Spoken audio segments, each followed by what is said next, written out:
उत्तर प्रदेश देश की सबसे बड़ी जनसंख्या वाला राज्य ही नहीं है, बल्कि देश को सबसे ज्यादा प्रतिनिधित्व देने वाला भी राज्य है। चाहे बात करें हम लोकसभा के सीटों की या राज्यसभा की सीटों की, यहां तक कि अगर हम राज्य की राजनीतिक व्यवस्था की बात करें तो यहां पर विधानसभा और विधान परिषद में भी सबसे ज्यादा प्रतिनिधित्व आपको देखा जाए तो यूपी से चुने जाते हैं। ऐसी स्थिति में यह समझना जरूरी हो जाता है कि यूपी की पॉलिटी या राजनीतिक व्यवस्था, राज व्यवस्था कैसे काम करती है, इसमें शासन व्यवस्था का क्या रोल है, स्थानीय स्वशासन कैसे काम करता है, साथ ही साथ मुख्यमंत्री और राज्यपाल को लेकर की भूमिकाएं क्या हैं, किनकी क्या शक्तियां हैं, इनकी नियुक्तियों से लेकर इतिहास के क्रम से वर्तमान की व्यवस्था तक। इन टॉपिक से जुड़े हुए परीक्षा में सीधे प्रश्न पूछे जाते हैं। यूपी राज्य विशेष में राज्य व्यवस्था का एक अहम रोल रहता है। तो आप सभी मेरे साथ आज के इस वीडियो में जुड़िए और समझिए उत्तर प्रदेश की संपूर्ण राज्य व्यवस्था में क्या कुछ विशेष रहने वाला है और क्या क्या चीजें आपके परीक्षा के दृष्टिकोण से पूछी जाएंगी। रिवीजन भी करना हो तो आप एकमात्र इस वीडियो को देख करके यूपी की कंप्लीट यहाँ पे पॉलिटी को रिवीजन कर सकते हैं, पढ़ सकते हैं और आपका काम यहाँ पर इस वीडियो से हो जाएगा। परीक्षा में कोई भी प्रश्न नहीं छूटेगा। तो एक ही वीडियो में हम कंप्लीट करने जा रहे हैं यूपी की कंप्लीट यहाँ पर आपकी पॉलिटी को। और शुरुआत यहाँ पर जो पहला टॉपिक हम लेंगे उत्तर प्रदेश के राज्यपाल को लेकर के। राज्यपालों के क्रम में हम देखिए यहाँ पे नाम रहेगा, उनका जन्म कब हुआ, मृत्यु कब हुई है, गृह राज्य उनका क्या रहा है, कार्यकाल कब से कब तक रहा है, उनकी अवधि कितने समय तक रही है और उस समय राष्ट्रपति कौन थे या नियुक्तकर्ता कौन थे। ये सारी जानकारी हम एक एक करके देखते चलेंगे। लेकिन उससे पहले आपको जो शुरुआत है, देखिए उत्तर प्रदेश के जो राज्यपाल हैं या राज्यपालों की नियुक्ति की अगर हम बात करें तो कौन करता है, भारत के राष्ट्रपति के द्वारा राज्यपाल की नियुक्ति की जाती है। दूसरा सवाल यह है कि राज्य के जो संवैधानिक प्रमुख होते हैं वो मुख्यमंत्री नहीं होते हैं बल्कि राज्यपाल होते हैं और यूपी के राज्यपाल भी संवैधानिक प्रमुख के रूप में काम करते हैं। चलिए अब बात करते हैं यहाँ पर उत्तर प्रदेश के राज्यपालों की सूची में सबसे पहले राज्यपाल कौन थे, तो सजी फिरोज शाह मोदी जो 1881 में जन्म हुआ, 1969 तक जीवित थे। इनका गृह राज्य बॉम्बे था और इनका कार्यकाल था 26 जनवरी 1950 से 1 जून 1952 तक और 2 वर्ष 127 दिन तक इनका यहाँ पे कार्यकाल रहा। और राजेंद्र प्रसाद जो थे इन्होंने राष्ट्रपति थे जिन्होंने इनकी नियुक्ति की थी। दूसरे थे कन्हैयालाल मणिकलाल मुंशी, इनका जन्म 1887 में हुआ, 1971 में इनकी डेथ हो जाती है। बॉम्बे के ये भी रहने वाले थे और इनका कार्यकाल जो था 2 जून 1952 से लेकर के 9 जून 1957 तक रहा। कार्यकाल टोटल 5 वर्ष 7 दिन का था और राजेंद्र प्रसाद के द्वारा इनकी भी नियुक्ति की गई थी। तीसरे यहाँ पर है वीवी गिरी जो 1894 से 1979 इनका यहाँ पर जन्म मृत्यु का यहाँ पर जीवन काल रहा। मद्रास के रहने वाले थे। कार्यकाल देखा है तो 10 जून 1957 से 30 जून 1960 तक यानी कि 3 वर्ष 20 दिन रहे। और राजेंद्र प्रसाद देखा जाए तो यहाँ पर इनके द्वारा इनकी नियुक्ति की जाती है। इसके बाद चौथे जो है वो है बुरगुला रामकृष्ण राव, 1899 से 1967 इनका जीवन काल रहा। आंध्र प्रदेश गृह राज्य रहा इनका। कार्यकाल की बात करें तो 1 जुलाई 1960 को ये राज्यपाल के रूप में यूपी के नियुक्त किए गए और 15 अप्रैल 1962 तक इन्होंने कार्यभार को संभाला, यानी कि 1 साल 288 दिन तक ये यूपी के राज्यपाल के रूप में इन्होंने काम किया। और इनकी भी नियुक्ति देखा जाए तो राजेंद्र प्रसाद के द्वारा की गई। तो आप ये भी देखें कि यूपी के पहले जो 4 राज्यपाल हुए उनकी जो नियुक्ति की गई वो राजेंद्र प्रसाद, हमारे जो प्रथम राष्ट्रपति थे, उनके द्वारा की गई थी। इसके बाद आते हैं पांचवें हैं विश्वनाथ दास, 1889 से 1984 इनका जीवन काल रहा। ओडिशा के रहने वाले थे। 16 अप्रैल 1962 को यहाँ पर देखा जाए तो इनका कार्यकाल शुरू होता है और 30 अप्रैल 1967 तक ये कार्यभार को संभालते हैं। 5 वर्ष 14 दिन तक इनका अवधि रहती है। राज्यपाल के रूप में इन्होंने काम किया यूपी में और सर्वपल्ली राधाकृष्णन जी के द्वारा इनकी नियुक्ति की गई थी। इसके बाद छठे जो राज्यपाल यूपी के बनते हैं उनका नाम है बेजावाड़ा गोपाल रेड्डी, 1907 से 1997 तक। आंध्र प्रदेश में यहां पर देखा जाए तो इनका रहने का या गृह राज्य जो था इनका। कार्यकाल की बात करें तो 1 मई 1967 को इनको नियुक्त किया जाता है और 30 जून 1972 तक ये यूपी के राज्यपाल के रूप में काम करते हैं, यानी कि करीब 5 वर्ष 60 दिन। सर्वपल्ली राधाकृष्णन जी के द्वारा इनकी भी नियुक्ति की गई थी। इसके बाद आते हैं अगले जो न्यायमूर्ति शशि कांत वर्मा, जो कार्यवाहक के रूप में इन्होंने उत्तर प्रदेश के राज्यपाल के रूप में काम किया 1 जुलाई 1972 से 13 नवंबर 1972 तक, करीब 135 दिन। और वीवी गिरी के द्वारा इनकी नियुक्ति जो हमारे राष्ट्रपति थे उस समय उनके द्वारा इनकी नियुक्ति की जाती है। अगला देखते हैं। इसके बाद 7वें जो होते हैं अकबर अली खान, 1899 से 1994 तक। आंध्र प्रदेश के रहने वाले थे। 14 नवंबर 1972 को यूपी में राज्यपाल के रूप में इनकी नियुक्ति की जाती है और 24 अक्टूबर 1974 तक ये राज्यपाल के रूप में काम करते हैं। करीब 1 वर्ष 344 दिन तक वीवी गिरी जो हमारे राष्ट्रपति थे उनके द्वारा इनकी नियुक्ति की गई थी। 8वें राज्यपाल थे मरी चेन्ना रेड्डी। 1919 में इनका जन्म हुआ, 1996 तक यहाँ पर इनकी मृत्यु हो जाती है। आंध्र प्रदेश के ये भी रहने वाले थे। 25 अक्टूबर 1974 से 1 अक्टूबर 1977 तक देखा जाए तो इन्होंने कार्यभार को संभाला यूपी के राज्यपाल के रूप में करीब 2 साल 341 दिन तक। फखरुद्दीन अली अहमद हमारे राष्ट्रपति के द्वारा इनकी नियुक्ति की गई थी। 9वें देखा जाए जो राज्यपाल बनते हैं वो बनते हैं गणपति राव देवजी तापसे। 1909 में इनका जन्म हुआ था, 1992 में इनकी डेथ हो जाती है। महाराष्ट्र के रहने वाले थे। यूपी के राज्यपाल के रूप में 2 अक्टूबर 1970 को नियुक्त किए जाते हैं और 27 फरवरी 1980 तक कार्यभार को संभालते हैं, करीब 2 साल 148 दिन तक। नीलम संजीव रेड्डी उस समय राज्यपाल हमारे राष्ट्रपति हुआ करते थे जिनके द्वारा इनकी नियुक्ति की गई थी। 10वें राज्यपाल यूपी के बनते हैं सीपीएन सिंह। 1901 में इनका जन्म हुआ, 1994 तक थे। बिहार में देखा जाए तो इनका रहने वाले इनका गृह राज्य था। नियुक्ति की बात करें 28 फरवरी 1980 को हमारे राज्यपाल बनते हैं और 31 मार्च 1985 तक रहते हैं। 5 वर्ष 31 दिन में इनकी देखा है इनका पूरा कार्यकाल रहता है और नीलम संजीव रेड्डी हमारे राष्ट्रपति द्वारा इनकी नियुक्ति की गई थी। 11वें राज्यपाल यूपी के बने मोहम्मद उस्मान आरिफ, जिनका जन्म 1923 में होता है और डेथ 1995 में।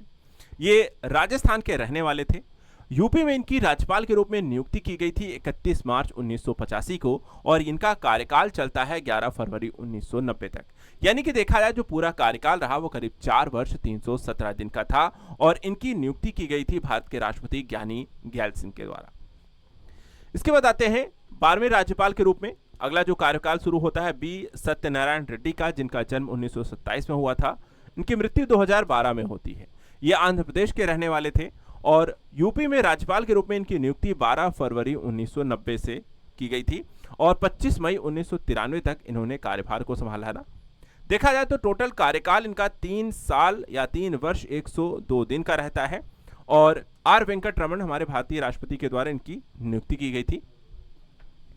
अगले राज्यपाल के रूप में मोतीलाल वोरा को 1928 में इनका जन्म हुआ था, 2020 तक इनकी यहाँ पर जीवित थे।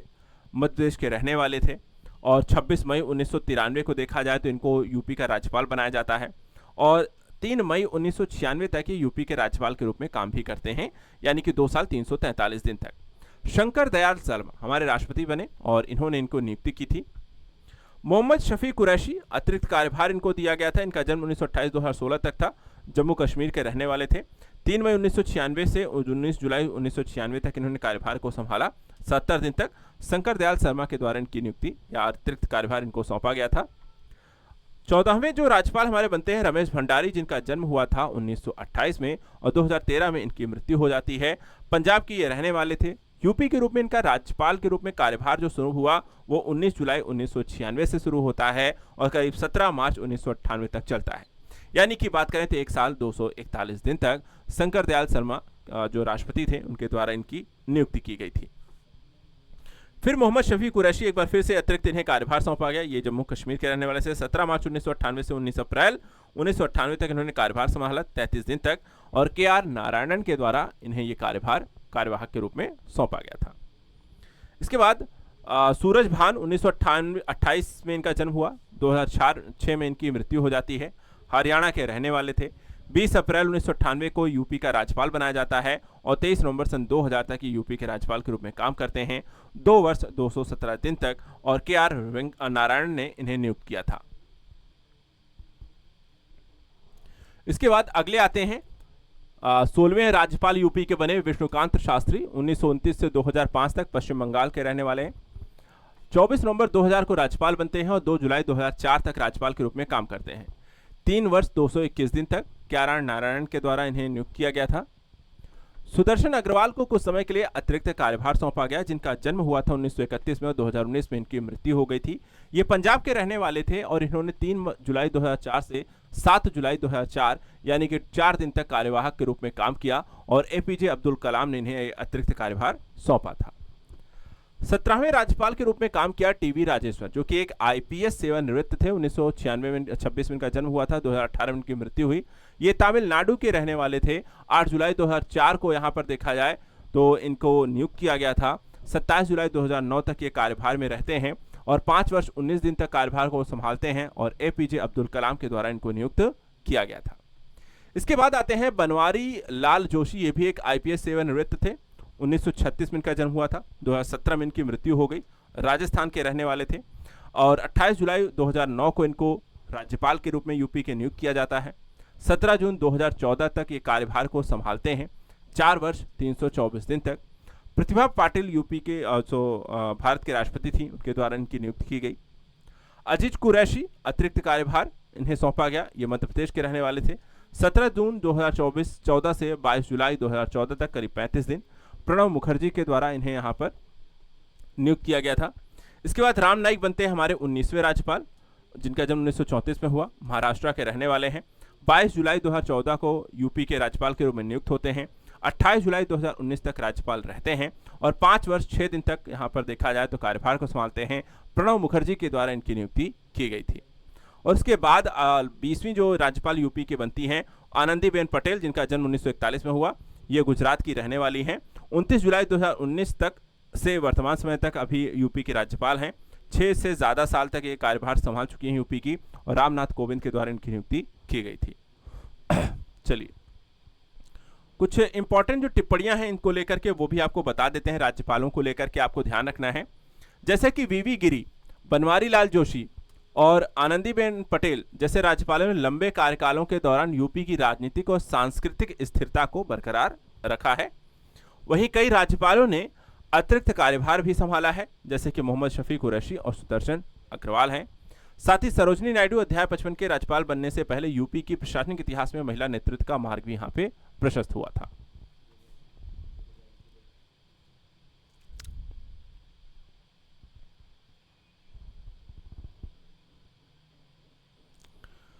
चलिए बात करेंगे उत्तर प्रदेश के मुख्यमंत्रियों के बारे में, किसका कार्यभार कब से कब तक था, कौन से यहाँ पर प्रमुख योगदान इनके द्वारा किए गए हैं और मुख्यमंत्रियों को लेकर के किस तरीके के प्रश्न आपसे बनते हैं।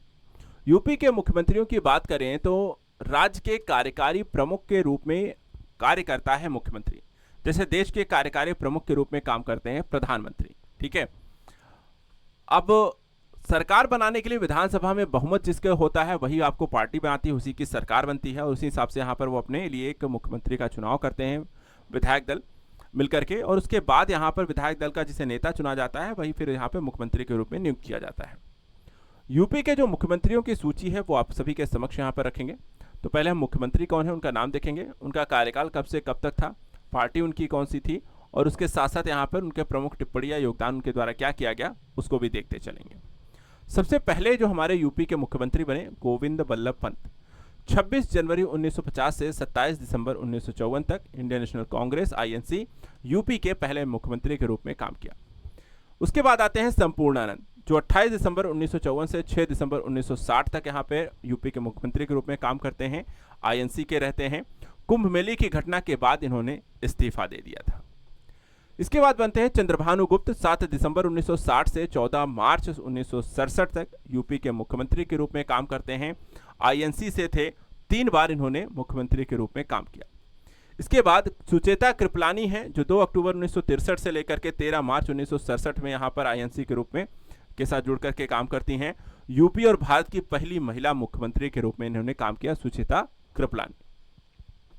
इसके बाद चरण सिंह की बात करें तो 3 अप्रैल 1967 से 25 फरवरी 1968 तक भारतीय क्रांति दल के रूप में यहाँ पर इन्होंने काम किया। बाद में भारत के प्रधानमंत्री भी ये बनते हैं। इसके बाद आते हैं राष्ट्रपति शासन लग जाता है 25 फरवरी 1968 से 26 फरवरी 1969 तक। और यूपी में पहली बार जो राष्ट्रपति शासन लगा था वो इसी कार्यकाल के दौरान 25 फरवरी 1968 से 26 फरवरी 1969 तक। स्टेट को ध्यान रखिएगा, कई बार ये प्रश्न पूछा जाता है। फिर बनते हैं चंद्रभानु गुप्त, 26 फरवरी 1969 से लेकर के 17 अक्टूबर 1969 तक इंडियन नेशनल कांग्रेस के रहते हैं। तीसरी बार ये मुख्यमंत्री के रूप में शपथ लेते हैं। इसी तरीके से फिर आपके 8वें मुख्यमंत्री बनते हैं त्रिभुवन नारायण सिंह, सातवें यहाँ पे प्रधानमंत्री त्रिभुवन नारायण सिंह, जो 18 अक्टूबर 1970 से 3 अप्रैल 1971 तक ये भी इंडियन नेशनल कांग्रेस से थे और कम समय तक ही यहाँ पर मुख्यमंत्री के रूप में काम कर पाते हैं। कुछ ही समय के पश्चात कमलापति त्रिपाठी को अगला मुख्यमंत्री यूपी का नियुक्त किया जाता है। 4 अप्रैल 1971 से 12 जून 1973 तक इंडियन नेशनल कांग्रेस से ये भी जुड़े थे और कांग्रेस के वरिष्ठ लीडर के रूप में यहाँ पर ये काम कर रहे थे।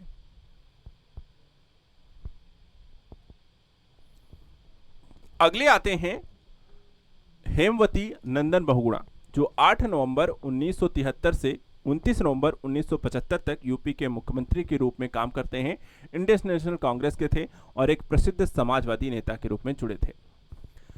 फिर से राष्ट्रपति शासन यूपी में दूसरी बार लग जाता है 30 नवंबर 1975 से 21 जनवरी 1976 तक, और इमरजेंसी यहां पर पूरे देश में उस समय लगी हुई थी।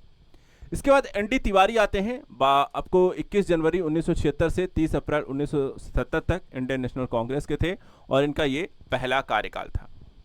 इसके बाद राम नरेश यादव आते हैं, अगले मुख्यमंत्री के रूप में शपथ लेते हैं 23 जून 1977 से 27 फरवरी 1979 तक, और पहली बार इंडियन नेशनल कांग्रेस का नहीं बल्कि जनता पार्टी की सरकार बनती है और इमरजेंसी के बाद मुख्यमंत्री यहां पर बनते हैं। बनारसी दास की बात करें तो ये 28 फरवरी 1979 से 17 फरवरी 1980 तक जनता पार्टी सेक्युलर के यहां पर मुख्यमंत्री के रूप में नियुक्त होते हैं। कम समय तक ही कार्यकाल इनका भी रहता है। फिर राष्ट्रपति शासन एक बार फिर से यूपी में लग जाता है 17 फरवरी 1980 से 9 जून 1980 तक, और इंदिरा गांधी का यहां पर यह वापसी का समय होता है। इसके बाद वीपी सिंह आते हैं और 9 जून 1980 से 19 जुलाई 1982 तक इंडियन नेशनल कांग्रेस की सरकार बनती है एक बार फिर से, और भारत के प्रधानमंत्री ये वीपी सिंह आगे चल करके भारत के प्रधानमंत्री बन जाते हैं।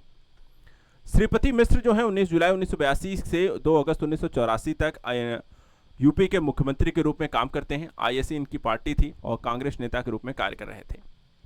एनडी तिवारी 3 अगस्त 1984 से 24 सितंबर 1985 तक इंडियन नेशनल कांग्रेस से जुड़ करके यहाँ पर यूपी के मुख्यमंत्री के रूप में इन्होंने दूसरा कार्यभार संभाला। इसके बाद वीर बहादुर सिंह हैं, 24 सितंबर 1985 से 24 जून 1988 तक यूपी के मुख्यमंत्री के रूप में काम किया। आईएनसी इनकी पार्टी थी और विकास योजनाओं पर इनका ध्यान केंद्रित रहा। एनडी तिवारी को एक बार फिर से यूपी का मुख्यमंत्री बनाया जाता है 25 जून 1988 से 5 दिसंबर 1989 तक इंडियन नेशनल कांग्रेस के ही थे और इनका यह तीसरा कार्यकाल यहां से चलता है। इसके बाद मुलायम सिंह यादव आते हैं 5 दिसंबर 1989 से 24 जून 1991 तक जनता दल से ये जुड़े हुए थे और पहला कार्यकाल इनका यहां पर शुरू होता है। इसके बाद कल्याण सिंह मुख्यमंत्री के रूप में आते हैं 24 जून 1991 से 6 दिसंबर 1992 तक। ये भाजपा के थे और बाबरी मस्जिद विध्वंस का समय यही था जब यहाँ पर इनके कार्यकाल में एक तरीके से बाबरी मस्जिद गिराई गई थी। इसके बाद राष्ट्रपति शासन लग गया 6 दिसंबर 1992 से 4 दिसंबर 1993 तक, करीब 1 साल तक, और अयोध्या विध्वंस के बाद ये 1 साल तक चलता रहा। इसके बाद मुलायम सिंह यादव सीएम बनते हैं 4 दिसंबर 1993 से 3 जून 1995 तक। सपा की यहाँ पर सरकार रहती है, दूसरा कार्यकाल रहता है। इसके बाद मायावती सरकार बनती है 3 जून 1995 से 18 अक्टूबर 1995 तक। बसपा की सरकार बनती है। भारत की पहली दलित महिला मुख्यमंत्री के रूप में इन्होंने कार्यभार को संभाला।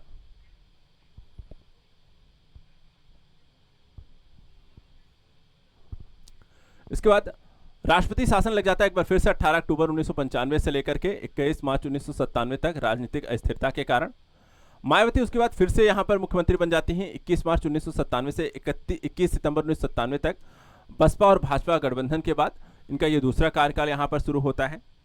कल्याण सिंह फिर उसके बाद मुख्यमंत्री बन जाते हैं 21 सितंबर 1997 से लेकर के 12 नवंबर 1999 तक। भाजपा का यहां पर शासन रहता है और इनका ये दूसरा कार्यकाल रहता है।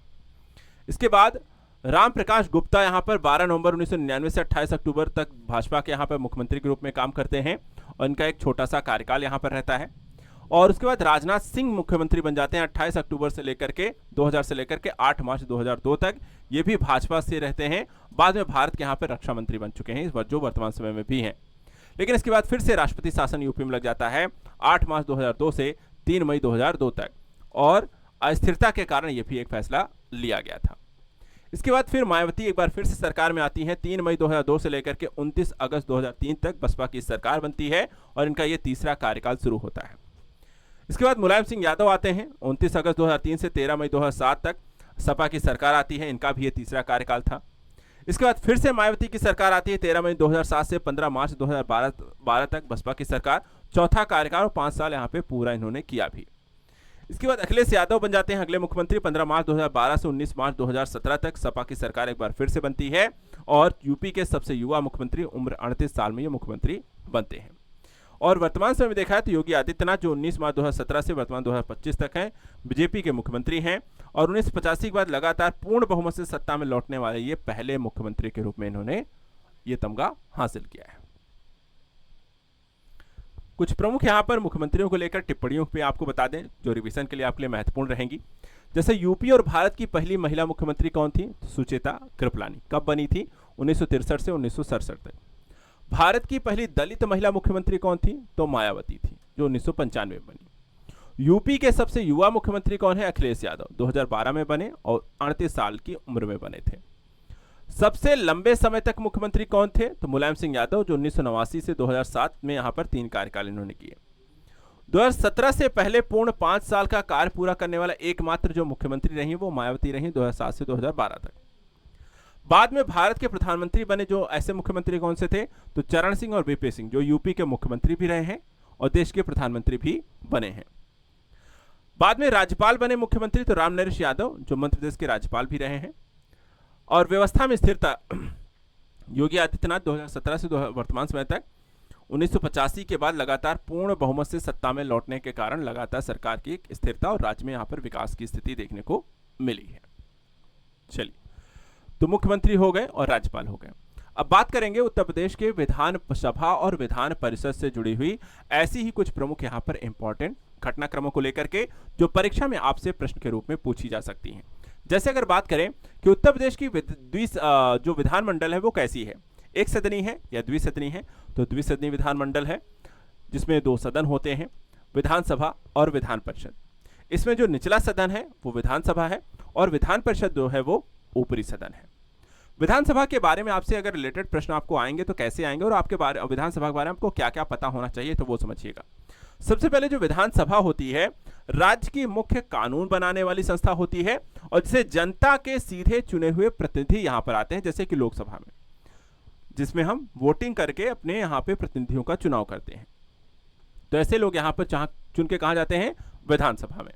इसकी संरचना कैसी है, कितने सदस्यों की है? तो विधानसभा यूपी की 403 निर्वाचित सदस्यों की है और भारत की सबसे बड़ी विधानसभा है, 403 सदस्यों की। चुनाव प्रणाली कैसी है? तो अलग अलग निर्वाचन क्षेत्रों में सीधे यहां पर निर्वाचित लोग चुन करके आपको विधानसभा पहुंचते हैं और कार्यकाल जो होता है वो 5 वर्ष तक का होता है, जब तक इससे पहले इसे भंग ना किया जाए।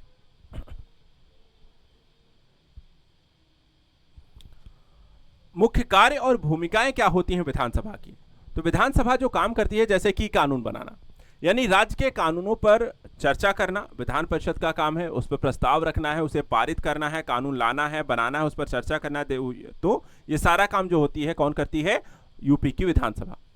प्रतिनिधित्व की बात करें तो यहाँ अपने निर्वाचन क्षेत्रों की समस्याओं का प्रतिनिधित्व जो होता है, जो प्रतिनिधि हम चुन करके भेजते हैं वो अपने क्षेत्रों की यहाँ पर जो समस्याएं हैं, चीजें हैं, टॉपिक्स हैं, उसको वहां पर विधानसभा में रखते हैं।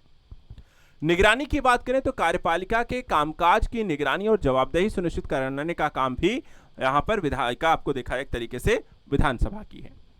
और बजट का काम, यानी कि राज्य बजट को मंजूरी देना और कार्यक्रमों के लिए धन आवंटित करने का काम भी विधानसभा का है। तो बहुत ही महत्वपूर्ण ये चीजें हैं, इनको ध्यान रखना है। कानून बनाना, प्रतिनिधित्व, निगरानी और बजट। इसके बाद भारत की सबसे बड़ी विधानसभा है, ये भी ध्यान रखें, 403 सीटें हैं यहां पर। दूसरा इसमें आता है विधान परिषद। ठीक है, विधान परिषद की परिभाषा क्या है कि राज्य विधानमंडल का अस्थायी और ऊपरी सदन जो है विधानसभा के द्वारा बनाए गए कानूनों की समीक्षा करने का काम विधान परिषद का होता है। स्वरूप और संरचना की बात करें तो सदस्यों की संख्या जो है वो 100 सदस्य हैं विधान परिषद में, निर्वाचित और मनोनीत दोनों को मिला करके। इसमें स्थायी संस्था जो है हर 2 साल में 1/3 सदस्य जो होते हैं वो रिटायर हो जाते हैं, यानी अगर 100 लोग हैं तो इसमें करीब करीब तो आपको 33 लोग हर वर्ष यहाँ पर रिटायर हो जाते हैं और 33 लोग यहाँ पर नए चुन करके आ जाते हैं। चुनाव प्रणाली तो विधायकों के द्वारा, स्थानीय निकायों के द्वारा, शिक्षकों और स्नातकों के द्वारा, राज्यपालों के द्वारा मनोनीत होते हैं और इस तरीके से विधान परिषद के लोगों को यहाँ पर निर्वाचन होता है। मुख्य कार्य क्या होते हैं तो इनका काम यहां पर देख लेते हैं। जल्दबाजी में बनाए गए कानूनों पर रोक लगाना। एक तरीके से विधानसभा कानून बनाती है, उसके बाद उसे भेजा जाता है विधान परिषद उस कानून की समीक्षा करती है और अगर उसे सही नहीं लगता है तो उस पर यहाँ पर रोक लगानी या उसे वापस कर देती है। तो कानूनों की समीक्षा करती है, चर्चा करती है और उस पर सुझाव भी देने का काम विधान परिषद करती है। इसके अलावा विधानसभा को कानून बनाने में भी सहयोग करती है, यानी कई सारे यहाँ पे कानूनों पर यहाँ पर कैसे बनाना है, क्या चीजें हैं, सुझावगत स्थितियां जैसे देता है, कुछ नई चीजों की पहल भी करना है। और राज्य स्तर पर राज्यसभा की तरह यहाँ पर कार्य करना विधान परिषद का काम है। तो एक तरीके से जैसे कि नेशनल लेवल पर लोकसभा राज्यसभा है, तो राज्यसभा वाले जो कार्य प्रणाली है वो यूपी में विधान परिषद करती है और विधानसभा का जो कार्य प्रणाली है जैसे कि लोकसभा होती है वैसे यहाँ पर विधानसभा है। तो इस तरीके की आपको स्थिति समझ सकते हैं। अब दोनों की तुलना करते हैं तो क्या डिफरेंस है वो भी आपको खासतौर पर समझाते हैं। जैसे कि सबसे पहले बात करें संरचना की, विधानसभा में 403 सदस्य होते हैं, वहीं विधान परिषद में 100 सदस्य होते हैं।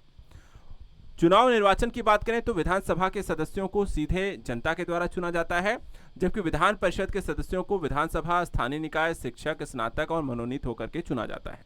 इन लोगों के द्वारा चुना जाएगा। कार्यकाल इनका 5 वर्ष का होता है, जबकि विधान परिषद में स्थायी जो होते हैं 6 साल का रहता है और हर 2 साल में 1/3 सदस्य इसमें रिटायर हो जाते हैं। मुख्य कार्य क्या होते हैं तो कानून बनाना, बजट पास करना और निगरानी करना का काम विधानसभा का है, वहीं विधान परिषद में कानूनों की समीक्षा करना और संतुलन बनाए रखना है। और साथ ही साथ अगर महत्व की बात करें तो भारत की सबसे बड़ी विधानसभा है, वहीं राज्यसभा के समान ऊपरी सदन की भूमिका निभाने की भूमिका विधान परिषद की है। तो ये हो गया। इसके बाद उत्तर प्रदेश के स्थानीय स्वशासन को लेकर के भी आपको एग्जाम में प्रश्न पूछे जा सकते हैं। स्थानीय स्वशासन कैसा है, काम कैसे करता है, इसकी क्या विशेषता है, इसको लेकर के भी आपको यहाँ पर मैं जानकारी दे देता हूँ क्योंकि यहाँ से प्रश्न आए दिन एग्जाम में लगातार पूछे जाते हैं। सबसे पहले देखा जाए स्थानीय स्वशासन की भूमिका क्या है। स्थानीय स्वशासन होने से राज्य के स्तर पर, जमीनी स्तर पर सत्ता का एक लोकतांत्रिक विकेंद्रीकरण के केंद्र के रूप में इसे देखा जाता है। मजबूत आधार इसे मिला 1992 में, जब 73वें और 74वें संविधान संशोधन के माध्यम से यहाँ पे स्थानीय स्वशासन नगर पंचायत पालिका को जोड़ दिया जाता है। उत्तर प्रदेश की अगर हम कार्यप्रणाली की बात करें तो ग्रामीण स्तर पर अब हमें पंचायती राज संस्थाएं हैं, वहीं शहरी स्तर पर शहरी स्थानीय निकाय कार्य करते हैं। इनकी स्थाना, प्रशासनिक व्यवस्था इत्यादि को अगर हम देख लेते हैं, स्थानीय स्वशासन का जो ढांचा है वो कैसा है, कैसे काम करता है। तो सबसे पहले यहाँ पे देखिए आपको संस्था है ग्रामीण और शहरी, इनकी संरचना कैसी है, उनका कार्य क्या है वो देखना है। ठीक है, सबसे पहले जैसे ग्राम पंचायत जो गांव के स्तर पर काम करती हैं, इनका काम क्या है, यहाँ पे निर्वाचित सदस्य होते हैं जो जनता यहाँ पर चुनती है और प्रधान की अध्यक्षता में आपको देखा है तो कार्य होता है। और कार्य क्या है, स्थानीय प्रशासन, स्वच्छता, सड़कें और कल्याण योजनाएं मुख्य रूप से देखने का काम किसका होता है, ग्राम पंचायत का, गाँव के स्तर पर। फिर क्षेत्र पंचायत होती है जो ब्लॉक स्तर पर काम करती है और इनका जो ब्लॉक स्तरीय सदस्य और प्रमुख होते हैं ये मिलकर के आपको चुनाव करते हैं और नियुक्त होते हैं। इसके बाद इनका काम क्या होता है, इनका काम ये होता है कि ग्राम पंचायतों के बीच समन्वय को स्थापित करना है और जो विकास परियोजनाएं हैं उनको यहाँ पर संचालित करना है। इसके बाद सबसे ऊपर होती है जिला पंचायत। ब्लॉक के ऊपर भी आपको होती है जिला पंचायत जो जिला स्तर पर काम करती है। यहाँ पे जिला प्रतिनिधि आपको चुने जाते हैं। यहाँ पर इनका एक अध्यक्ष होता है जिसके कहते हैं कि निर्णय आपको करता है, यानी कि सारे डिसीजन मेकिंग का काम होता है और जिला योजनाएं और प्रमुख विकास कार्यों को देखरेख ये करते हैं। तो ये तो हो गई गांव स्तरीय यहाँ पर पूरी प्रशासनिक प्रणाली। शहरी प्रशासनिक प्रणाली की बात करें तो सबसे पहले यहाँ पर आती है नगर पंचायत। नगर पंचायत कहाँ होती है, अर्ध शहरी क्षेत्रों में, जो पूरी तरीके से शहर नहीं बने हैं लेकिन धीरे धीरे यहाँ पर शहर की तरफ डेवलप होना शुरू हो गए हैं, वहां गठित होती है नगर पंचायत। नगर पंचायत में देखें तो नागरिक सुविधाएं और बुनियादी सेवाओं को यहाँ पर देने का काम शुरू किया जाता है। उसके बाद बनती है नगर पालिका। नगर पालिका होती है जो छोटे से शहर के रूप में डेवलप हो चुके हैं, ठीक है, और ऐसे शहरों में यहाँ पे सार्वजनिक स्वास्थ्य, स्वच्छता और जलापूर्ति का काम जो होती है वो नगर पालिका देखना शुरू कर देती है। और जब यहाँ पर शहर जो होता है धीरे धीरे काफी बड़ा हो जाता है तो वहां पे नगर निगम बना दिए जाते हैं। नगर निगम में देखा है तो शहरी योजना, परिवहन, बुनियादी ढांचे जैसे सारे काम जो होती है वो नगर निगम देखती है। तो इस तरीके से देखा जाए तो आपको ग्रामीण और शहरी स्तर की प्रशासनिक व्यवस्था आपको स्थानीय स्तर पर काम करती हुई दिखाई देती है। मुख्य विशेषताएं क्या हैं स्थानीय स्वशासन की, तो सबसे पहले देखिए ग्रामीण स्थानीय स्वशासन में हम देखते हैं तो 3 स्तरीय प्रणाली है। ग्राम पंचायत सबसे नीचे, उससे ऊपर क्षेत्र पंचायत और सबसे ऊपर जिला पंचायत है। आरक्षण की बात करें तो महिलाएं, SC, ST, OBC को यहाँ पे प्रतिनिधित्व देने के लिए आरक्षण की व्यवस्था लागू है जो चुनाव की प्रक्रिया के दौरान और यहाँ पे सदस्य संख्या की सीटों पर भी है। इसके अलावा ग्राम सभा की बात करें तो सभी वयस्क मतदाता निर्णय प्रक्रिया में शामिल होते हैं, यानी कि चुनाव देने में वोटिंग इत्यादि में यहाँ पर पार्टिसिपेट करते हैं। और मुख्य कार्यों की बात करें तो कृषि, सिंचाई, ग्रामीण सड़कें, स्कूल, स्वास्थ्य, कल्याण योजनाओं से रिलेटेड सारा काम यहाँ पर देखते हैं।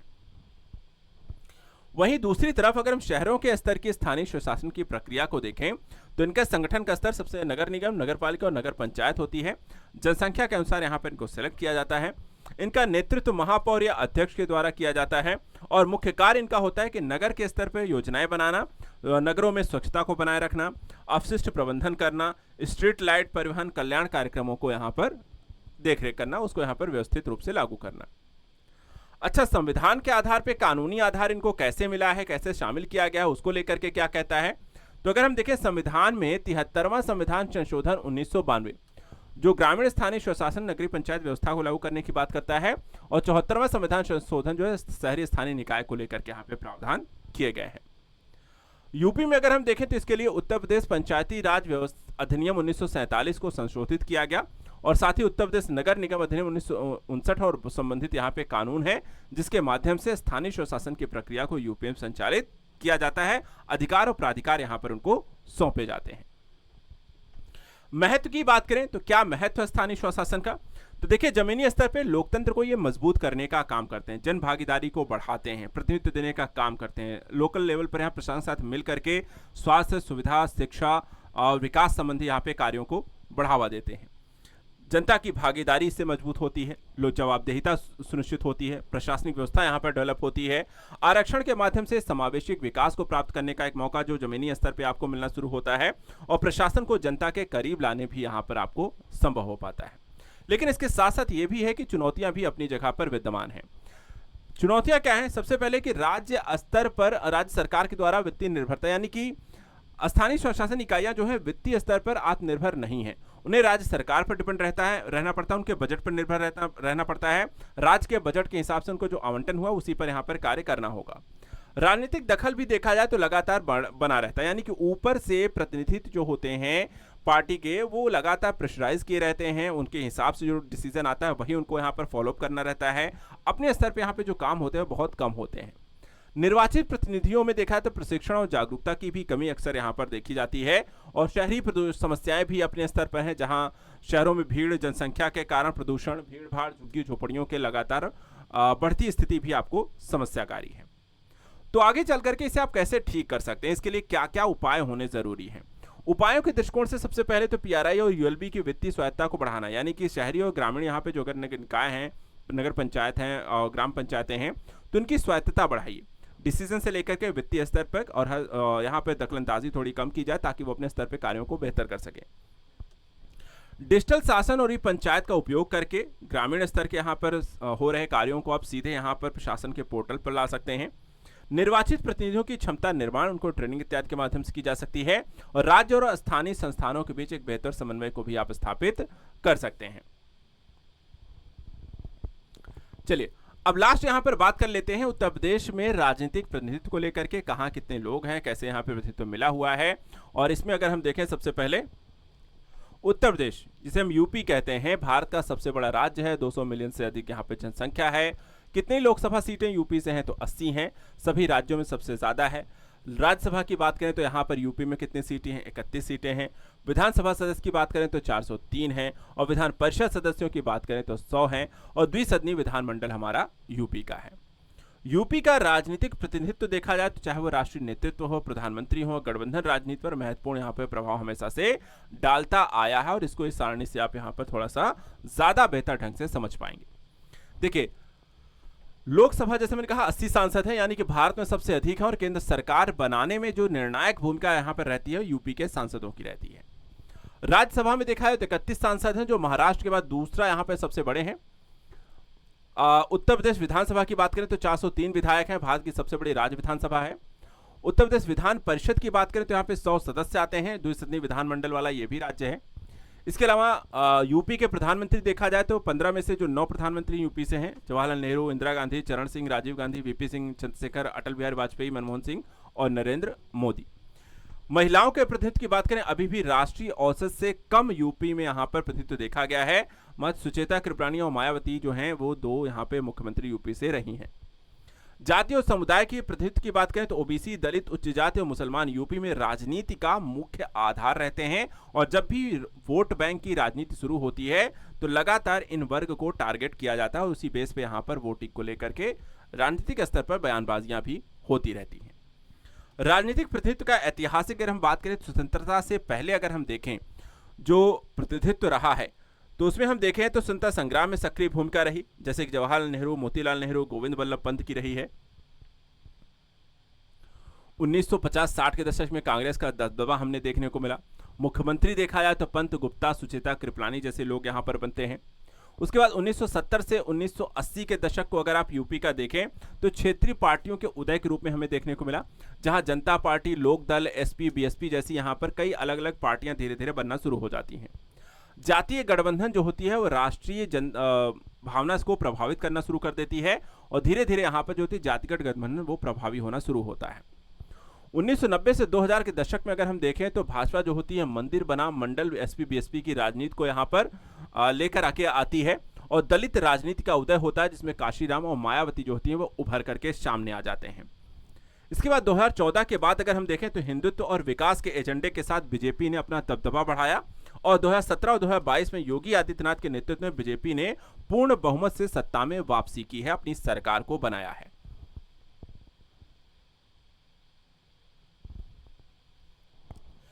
यूपी की राजनीतिक व्यवस्था की मुख्य विशेषताएं आपको क्या देखने को मिलती हैं?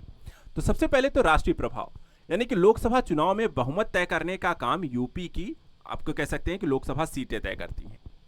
प्रधानमंत्री बनाने वाला भी राज्य है, क्योंकि अगर सबसे ज्यादा अगर लोकसभा के सांसद आपके यहां से हैं तो प्रधानमंत्री कौन बनेगा वहां पर आप एक सबसे प्रभावी भूमिका निभा सकते हैं। जाति और समुदाय के प्रभाव के दृष्टिकोण से बात करें तो दलित हैं, ओबीसी हैं, उच्च जाति है, मुसलमानों के असर है। महिला नेतृत्व हमने बात के लिए सुचिता के लिए मायावती है। द्विसदनीय विधानमंडल है, यूपी उन 6 राज्यों में से है जहां पे द्विसदनीय विधानमंडल है।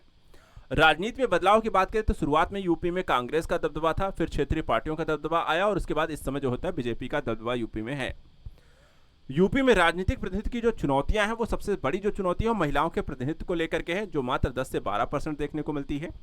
उसके बाद जाति आधारित राजनीति जो है बहुत ज्यादा है, जिसके कारण विकास पर ध्यान कम हो जाता है। इसी तरीके से अपराधीकरण की समस्या भी यूपी में देखने को मिली है। आपराधिक मामले वाले उम्मीदवारों को यहाँ पर उम्मीदवार प्रतिनिधित्व बना दिया जाता है, चुनाव लड़ा दिया जाता है, वो जीत भी जाते हैं और उसके बाद जो होता है अपराधीकरण और भी ज्यादा बढ़ जाता है। इससे मतदाताओं में साथ ही ग्रामीण और शहरी असमानता है, चुनावी धनबल के यहाँ पे प्रयोग ज्यादा देखने को मिलता है। फ्यूचरिस्टिक अगर दृष्टिकोण से हम बात करें तो आगे क्या हो सकता है, तो सबसे पहले तो महिला आरक्षण विधेयक 33% उसे लागू किया जाए।